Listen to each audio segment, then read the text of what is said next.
الحمد لله نحمده ونستعينه ونستغفره ونؤمن به ونتوكل عليه ونعوذ بالله من شرور أنفسنا ومن سيئات أعمالنا من يهده الله فلا مضل له ومن يضلله فلا هادي له وأشهد أن لا إله إلا الله وأشهد أن محمدا عبده ورسوله أما بعد أعوذ بالله من الشيطان الرجيم بسم الله الرحمن الرحيم إني وجهت وجهي للذي فطر السماوات والأرض حنيفا وما أنا من المشركين قل إن صلاتي ونسكي ومحياي ومماتي لله رب العالمين لا شريك له وبذلك أمرت وأنا أول المسلمين صدق اللہ العظیم۔ قال صحاب الرسول صلی اللہ علیہ وسلم یا رسول اللہ ما ذہل ازاہی قال سنت ابکم ابراہیم او کما قال صلاۃ والسلام۔ قال رسول اللہ صلی اللہ علیہ وسلم ما عمل آدم من عمل یوم النہر احب الی اللہ من حراق الدم او کما قال صلاۃ والسلام۔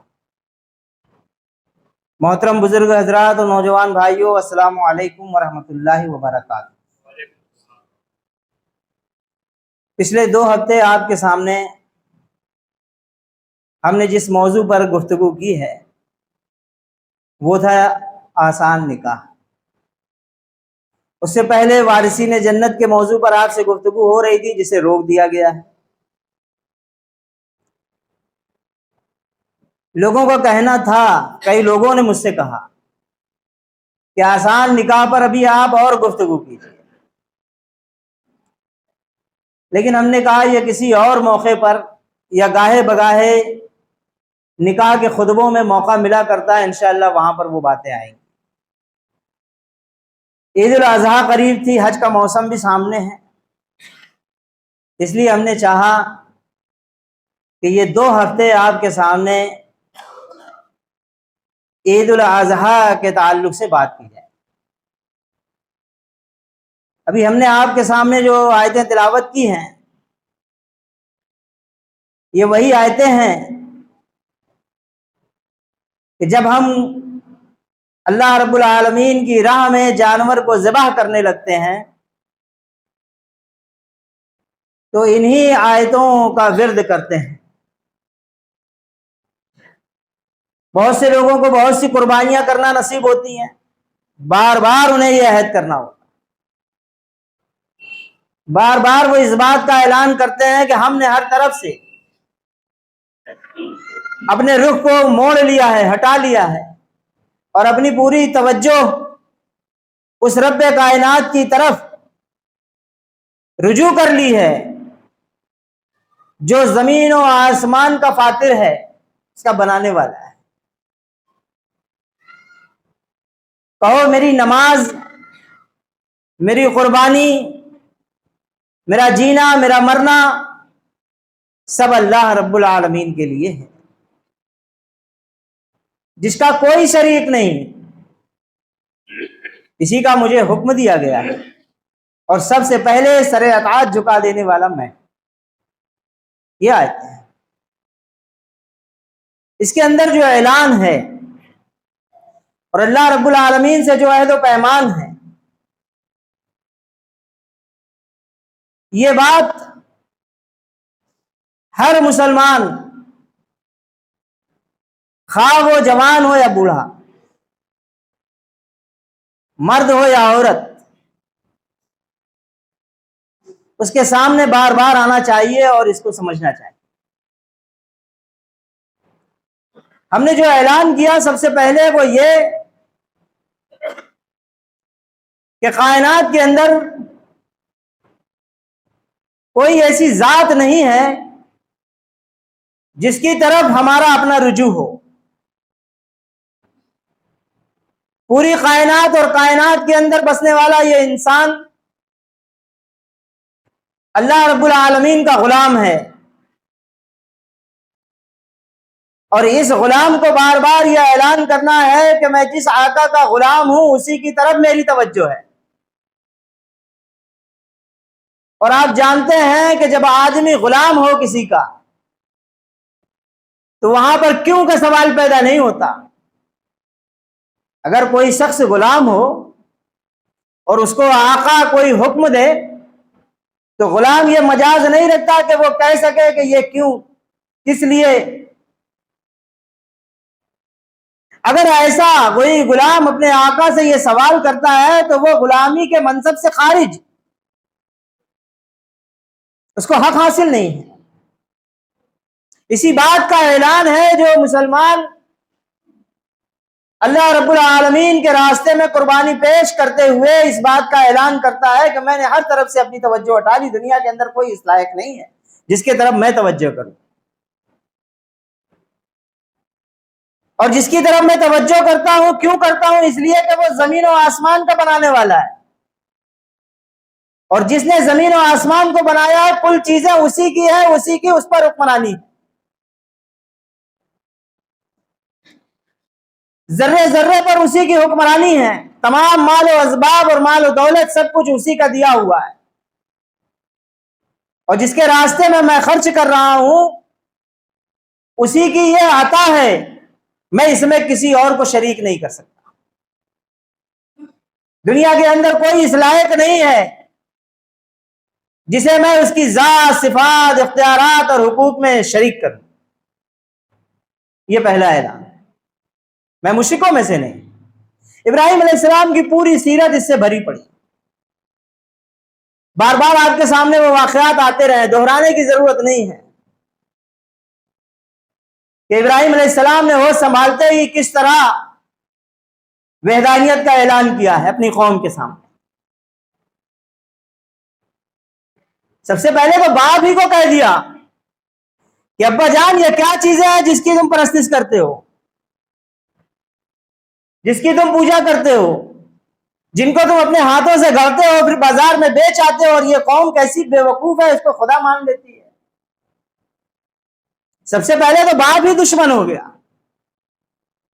پھر ہم جانتے ہیں کہ ابراہیم علیہ السلام نے ستارہ پرستوں، چاند پرستوں، سورج پرستوں کے سامنے کیسی حقانیت کو پیش کیا، پھر نمرود کے سامنے، اور وہ تمام تر بتوں کو ڈھا کر آپ نے وحدانیت کا اعلان کیا۔ یہ عملی اعلان تھا حضرت ابراہیم علیہ السلام کہ دیکھو میں مشرکوں میں سے نہیں۔ پھر دوسری بات، آپ یہ عہد کرتے ہیں کہ میری قربانی، میری نماز، میرا جینا، میرا مرنا سب اللہ رب العالمین۔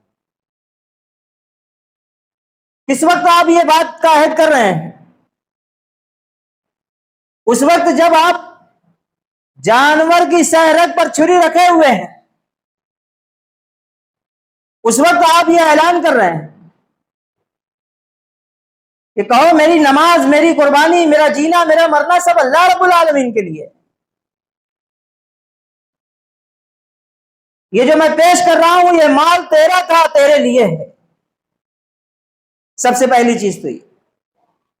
پھر میری مراسم عبودیت، جس کا سب سے اولین مظہر نماز ہے، میں اس کو ادا کرنے والا ہوں۔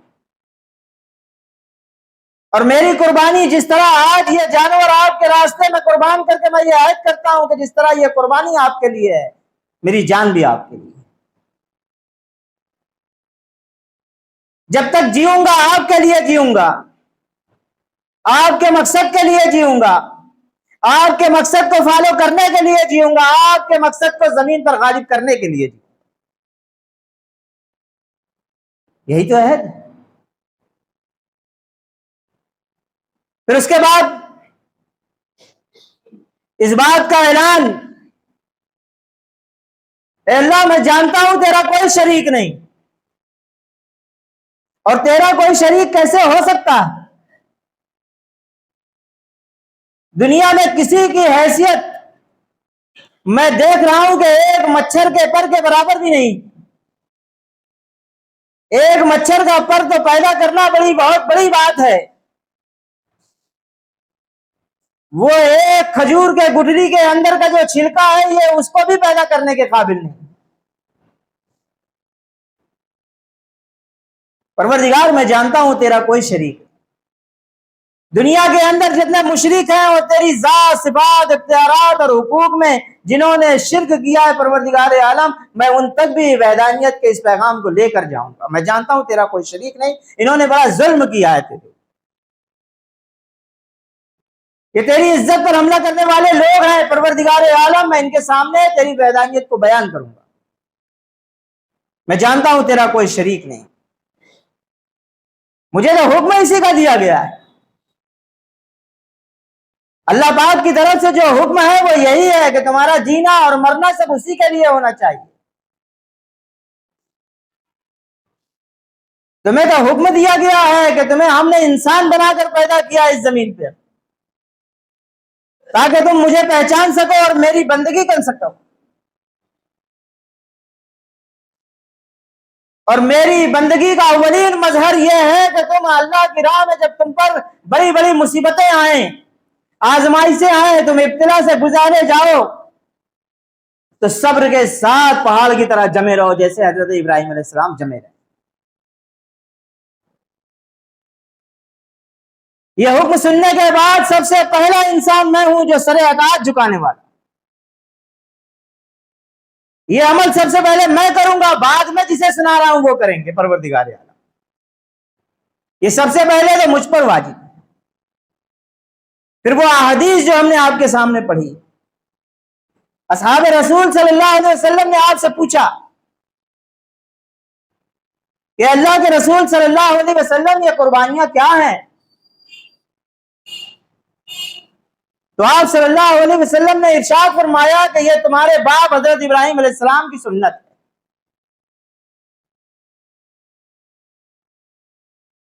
یہ حضور پاک صلی اللہ علیہ وسلم کو جو عمل کرنے کے لیے کہا گیا جس کو آج پوری دنیا کے اندر مسلمان دہرا رہا ہے اور ہر سال اسی تاریخ میں لاکھوں کروڑوں جانور ذبح کیے جاتے ہیں. یہ حضرت ابراہیم علیہ السلام کی وہ یادگار ہے کہ جب اللہ پاک نے آپ کو حکم دیا اور وہ بھی اشارتاً آپ کو خواب میں دکھایا کہ آپ کی عزیز ترین چیز جو ہے وہ اللہ کی راہ میں قربان کر دو.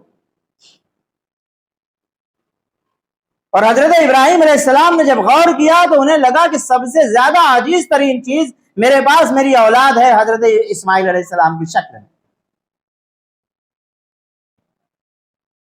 یہی تو ہمارے آنکھوں کا نور ہے. یہی تو ہمارے دل کی دھڑکن ہے جنہیں اللہ رب العالمین نے 90 سال کی عمر میں ہمیں نوازا ہے. اس سے زیادہ پیارا اور عزیز میرے لیے کون ہے؟ اب آپ حضرت اسماعیل علیہ السلام سے پوچھتے ہیں بیٹا میں نے خواب میں دیکھا ہے کہ میں تجھے ذبح کر رہا ہوں. ابھی بیٹا معصوم ہے لیکن آگے چل کر اللہ رب العالمین نبوت سے نوازنے والے ہیں. ان کا بھی امتحان ہے. یہ دعاؤں کا مظہر ہے. اللہ پاک سے دعا کیے ہوئے تھے کہ پروردگار عالم ہمیں ایک بردبار بیٹا عنایت فرما تاکہ وہ میرے مشن کو آگے لے کر چلے. اس بردبار بیٹے کی بھی اب آزمائش ہے. اس بیٹے سے بھی پوچھا جا رہا ہے اور کہا جا رہا ہے کہ بیٹا میں دیکھتا ہوں کہ اللہ کی راہ میں تجھے ذبح کر رہا ہوں. بیٹے نے کہا ابا حضور آپ کا رب آپ کو جو حکم دیتا ہے آپ اسے کر گزریے انشاءاللہ مجھے صابروں میں سے پائیں. اندازہ لگائیے آپ اپنی اولاد کو اس قدر اطاعت شعار بنا کر رکھا تھا حضرت ابراہیم علیہ السلام. اور آپ کی تربیت کرنے والی کون ہے؟ حضرت حاجرہ آپ کی بیوی. اور یہ تربیت ہوئی کہاں ہے؟ کیا یہ تربیت کسی دارالعلوم میں ہوئی یا کسی مدرسے میں ہوئی ہے؟ یہ حضرت اسماعیل علیہ السلام کو کسی مولوی نے پڑھایا ہے؟ علامہ اقبال نے اسی بات کو کہا ہے، اسی واقعے کی روشنی میں انہوں نے ایک شعر کہا، کہتے ہیں کہ یہ فیضان نظر ہے یا کہ مکتب کی کرامت تھی، یہ فیضان نظر ہے یا کہ مکتب کی کرامت تھی، سکھائے کس نے اسماعیل کو آداب فرزندی، یہ آداب کس نے سکھا دیے؟ یہ آداب ماں کی گود سے ان کو ملے تھے، اور اس ماں کی تربیت حضرت ابراہیم علیہ السلام نے کی تھی۔ ان کا بھی تو امتحان ہوا تھا، انہیں بھی ابتلا اور آزمائش میں مبتلا کیا گیا تھا، بے آب ہو گیا وادی میں دودھ پیتے بچے کے ساتھ چھوڑ گئے، تھوڑی سی کھجور ایک مسکیزہ پانی دے کر روانہ ہو گئے، جانے لگے تو حضرت حاضرہ پوچھتی ہیں کیا آپ ہم سے ناراض ہیں؟ کہا نہیں، بالکل نہیں، آپ سے ناراض۔ تو کہا کیا پھر اللہ پاک کا حکم ہے؟ حضرت ابراہیم نے کہا یقیناً اللہ پاک کا حکم ہے۔ کہا جب اللہ پاک کا حکم ہے تو جائیے، میں بے فکر ہوں۔ کس مقام پر؟ جہاں ایک گھاس نہیں اگتی، نکیلے پتھروں کا شہر ہے، نہ کھانے کی کوئی چیز ہے نہ پینے کی کوئی چیز، یہ اعتماد اللہ رب العالمین۔ اب حضرت اسماعیل علیہ السلام نے جب کہا کہ ابا حضور آپ مجھے صابرہ میں سے پائیں گے، تو لے کر چل پڑے۔ اب شیطان آ گیا حضرت حاضرہ کے پاس، کہنے لگا آپ جانتی ہیں حضرت اسماعیل کو ان کے باپ ذبح کرنے کے لیے لے جا رہے ہیں۔ حضرت حاضرہ کہتی ہے کوئی اپنی اولاد کو ذبح کیوں کرے گا؟ کوئی بھلا اپنے اولاد کو بھی ذبح کرتا ہے؟ شیطان کہنے لگا انہیں ان کے رب نے یہی حکم دیا ہے۔ تو کہا خدا کی قسم کیا تو سچ بول رہا ہے؟ کہا یقیناً ان کے رب نے یہی حکم دیا ہے۔ تو کہا جب رب نے حکم دیا ہے تو میں کون ہوتی ہوں؟ یہ ماں ہے جس نے تربیت کی تھی حضرت ابراہیم علیہ السلام،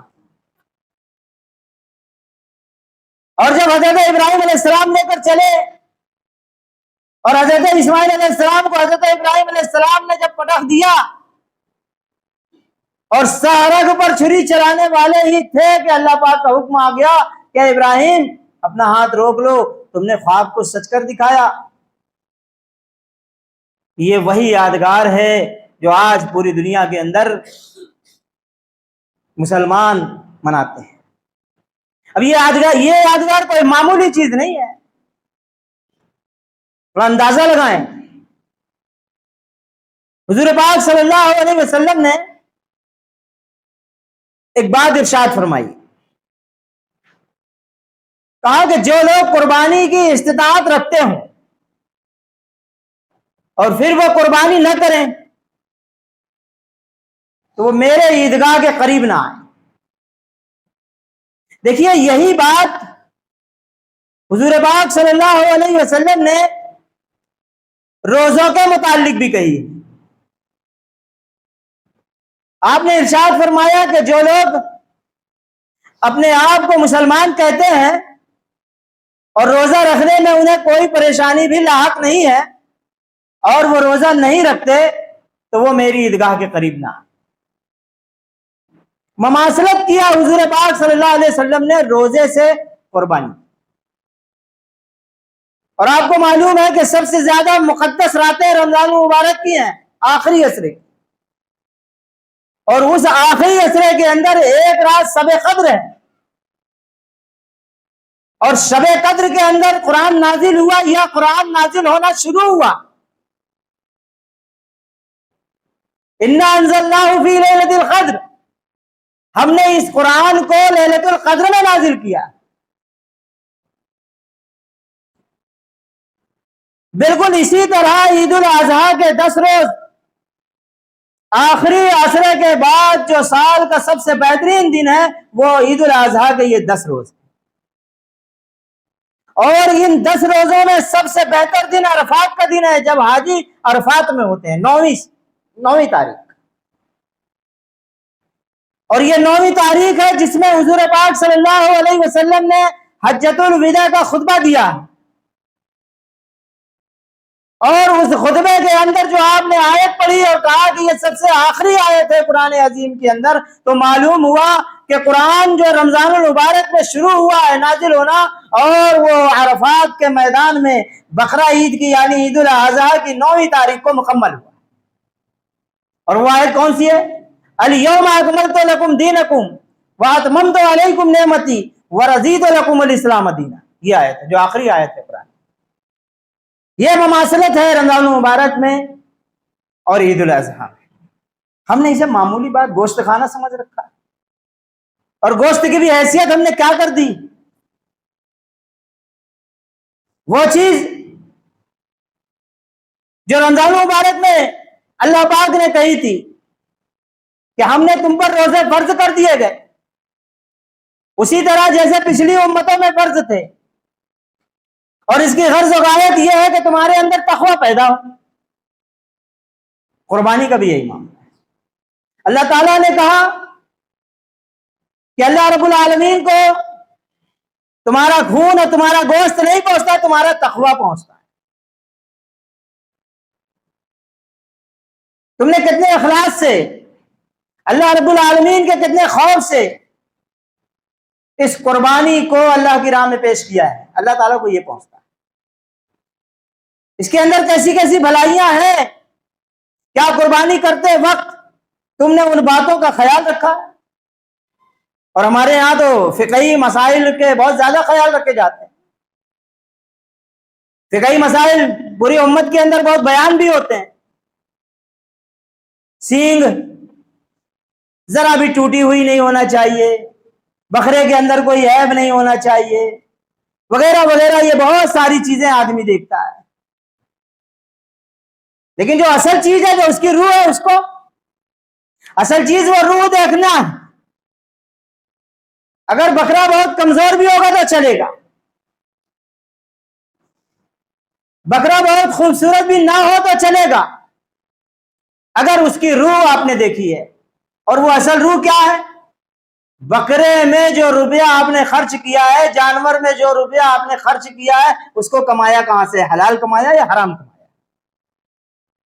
وہ قربانی جو اللہ کی راہ میں پیش کر رہے ہو، وہ تقوی کی بنیاد پہ یا کسی اور کی بنیاد پہ؟ وہ مال تم نے کہاں سے لائے؟ یہ اصل چیز. ورنہ ہم اسی طرح مسائل اور فضائل میں الجھے رہیں گے اور اس کی روح سے ہمیشہ ناواقف ہیں. پھر ایک بڑا اجتماع اور بڑا اتحاد بھی ہے یہ امت کا. عید الاضحیٰ اتحاد کی ایک عظیم ترین مثال ہے. دیکھیے آپ، ہم لوگ 5 وقت کی نماز اپنے محلے کی چھوٹی بڑی مسجدوں میں ادا کرتے ہیں، یہاں جمع ہو جاتے ہیں. 1 2 روز 4 روز کوئی آدمی نہیں دکھائی دیتا تو ہمیں فکر لاحق ہو جاتی ہے کہ صاحب کی طبیعت وغیرہ تو خراب نہیں ہے. ہم اس کا پتہ لگانے جاتے ہیں، بیمار تو نہیں ہو گیا، کوئی اور واقعہ تو نہیں ہو گیا، کسی حادثے میں تو مبتلا نہیں ہو گئے. فوراً خبر لی جاتی ہے. واجب ہے ایک مسلمان پر کہ جو اس کے ساتھ مصلی پر شریک ہوتا ہے وہ اس کی صفوں میں دکھائی نہیں دے رہا ہے، پتہ کرنا چاہیے. پھر ہفتے میں 1 روز جمعہ آتا ہے، حکم ہوا کہ آپ جمعہ جامع مسجد میں ادا کریں. کیوں؟ اب وہ جامع مسجد میں اس لیے ادا کریں کہ 4-6 محلے کے لوگ اس جامع مسجد میں ہفتے کے روز جمع ہو جاتے ہیں. تو آپ کو کم سے کم 4-6-10 محلوں کی باتیں، وہاں کے حالات، مسلمان بھائیوں کے کیا معاملات ہیں، وہ آپ کو خبر ہو جائے گی. وہاں کا امام ہفتے میں 1 روز آپ کو ان باتوں سے آگاہ کر دے گا، خطبہ دے دے گا. لیکن یہ المیہ ہے کہ یہ ساری کی ساری چیزیں امت سے ناپید ہو چکی ہیں. پھر عیدین کا ایک بڑا اجتماع عیدگاہوں میں ہوتا ہے، وہاں پورا شہر جمع ہو جاتا ہے عیدگاہ کے اندر، اور امام پر لازم ہے کہ وہ سال بھر کی پوری کارگزاری امت کے اندر کے پورے حالات وہاں بیان کر دے. لیکن یہ المیہ ہے کہ ہمارا امام بھی وہاں ویسے ہی ہوتا ہے، لکیر کا فقیر، ہر روز کی طرح. اور بس اس بڑے اجتماع کا بھی ہمیں کوئی فائدہ حاصل نہیں ہوتا الا ماشاء اللہ کہ بس ہم نے 2 رکعت ادا کر لی اور واپس آ. پھر ایک اس سے بڑا اجتماع عرفات کے میدان میں حرم کے اندر ہوتا رہتا ہے، جہاں دنیا بھر کے تمام مسلمان کھچ کھچ کر وہاں پہنچ جاتے ہیں اور ایک دوسرے سے ملاقات ہوتی ہے، دنیا بھر کے حالات ایک دوسرے کو معلوم ہو جاتے ہیں، کہاں پر کیا چل رہا ہے، کس ملک میں مسلمانوں کے ساتھ کیا معاملات ہوئے، دنیا اور جہان میں کیا کچھ ہوا، اس سال کے اندر کہاں پر اسلام غالب آیا، کہاں کے مسلمان مٹا دیے گئے، کہاں پر ظلم جاری ہے اور کہاں پر مسلمان ظلم سے آزاد ہو گئے.